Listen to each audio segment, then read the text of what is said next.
Thanks for joining us. I'm joined today by Arty Watson, who's an independent candidate at St. John Harbour. And perhaps we could start by offering you a chance to say a few words about yourself. Tell us something about you that maybe we don't know, and maybe you could answer the question of why you're running. My name is Arthur Watson, by Arty. I grew up on Churchill Boulevard. I reside in the South End at the moment. I've resided here for about 10 years now. I have been involved in the political process for about 10 years now. What motivated me most was social justice issues as far as social housing and an entire community that was gentrified from Churchill Boulevard. And as I progressed, each election, I learned a lot more and understood the process and the mechanisms of campaigning. What's it like, or what's a campaign day for you like, given these COVID restrictions? This is unlike any other campaign that I can remember. Yeah, it's been challenging. There's a lot of social media, and it's not from 9 a.m. to 5 p.m. It's a continuous day. From the moment you wake up, you check your emails, you check your social media, you return phone calls, you get out there, and that can last the whole day, right up until sometimes 1, 2 a.m. in the morning, and then you rest, you get up, you get ready, have something to eat, and it starts again. Wow. And I think it's about, you got to keep getting out there and keeping your presence out there. Mm-hmm. I'd like to talk a bit about voter turnout. The provincial turnout rate has declined over the years, from over 82% in 1967 to just over 66% 2 years ago. And the voter turnout rate is especially low in St. John, and especially low in St. John Harbour. St. John Harbour has the lowest voter turnout rate of any of the 49 constituencies.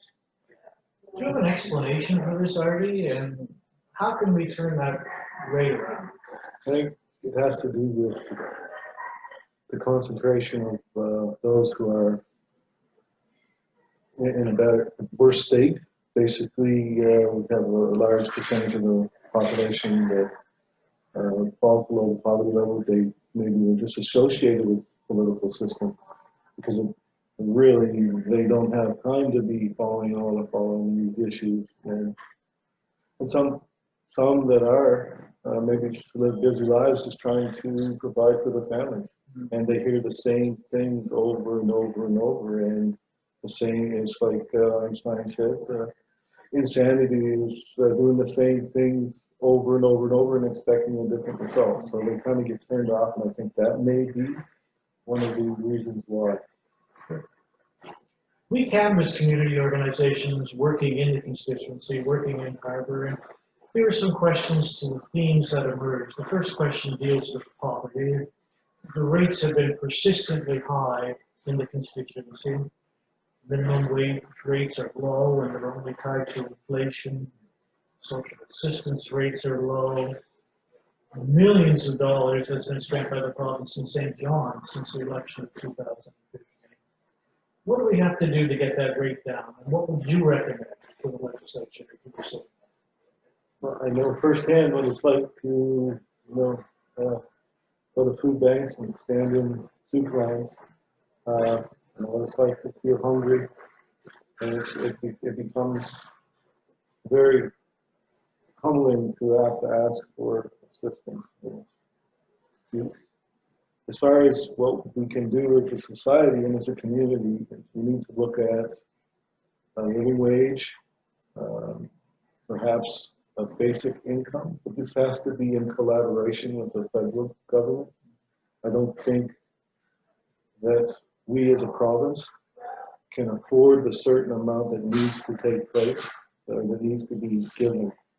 So therefore, it would be a collaboration with the federal government and local communities such as the Human Development Council and other organizations to really come up with a plan that's going to lift people out of poverty.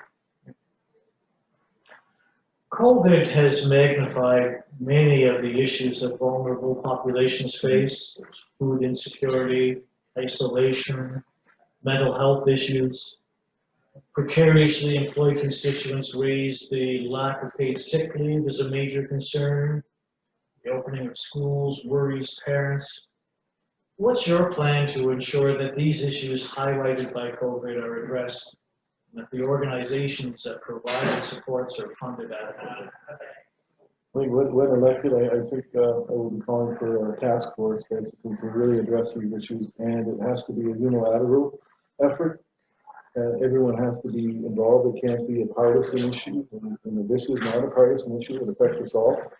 And I think we don't know what the scale of the demographics is going to look like a year out.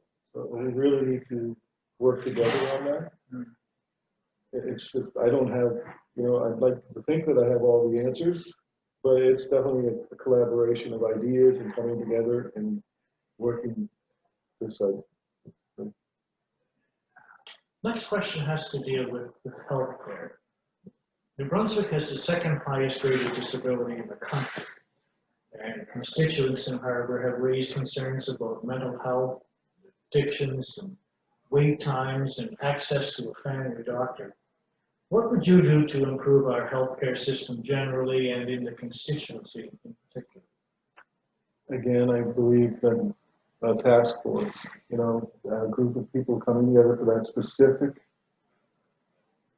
issue and collaborating again with internal and external entities to solve these issues. It's not, the technology we have today, far advanced. It's just a matter of getting people to come together, and have that will.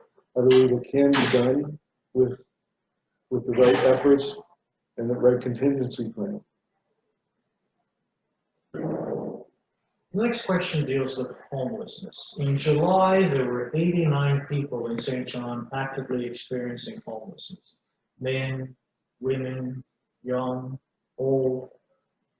Concerns were expressed to us about discharge planning in hospitals and jails. It was claimed that systems are often discharging people into homelessness. What does the province need to do to end homelessness? I think it has to be a joint effort from the federal and provincial governments and the local municipal government and organizations to come together. I believe that we need to have a facility in the core of the city to address these, where people can come and they're monitored, not in a derogatory way, but in an assisted way to help them and lift them up out of the situation they're in. And I believe it's more funding from the federal and provincial governments, and in collaboration with organizations who've been on the front lines and understand the issues quite well. And the final question is a Harbour constituency specific one, and it's I'm sorry? well, it's meant to deal with the constituency of St. John Harbour in particular. It's simply this: do you support the proposal to build a new school in the south end? I most certainly do. I think it would be very beneficial, not only to attract newcomers, new businesses, new families, new young professionals who are just starting out and want to raise families, and they're looking for a school, that's going to address their needs. And I think with COVID-19, and this is where we're at. This is the most important issue that we are faced with, and we must deal with. And I think a new school, a new community school, designed with COVID-19 in mind, so that we can have classrooms that are adequate, that we can accommodate students. Any issues that you'd like to address, or any final comments, Arty? Well, I really would hope that people understand that their voice is really important, and their vote is their voice. And I think it's time, I can understand the lower turnout because they're frustrated with the way things have gone in the past. And I think now is the time to express your concerns with your vote. And your vote is your voice. Use it. And, together, we can make great things happen. Arty Watson, thanks very much. Thank you for having me.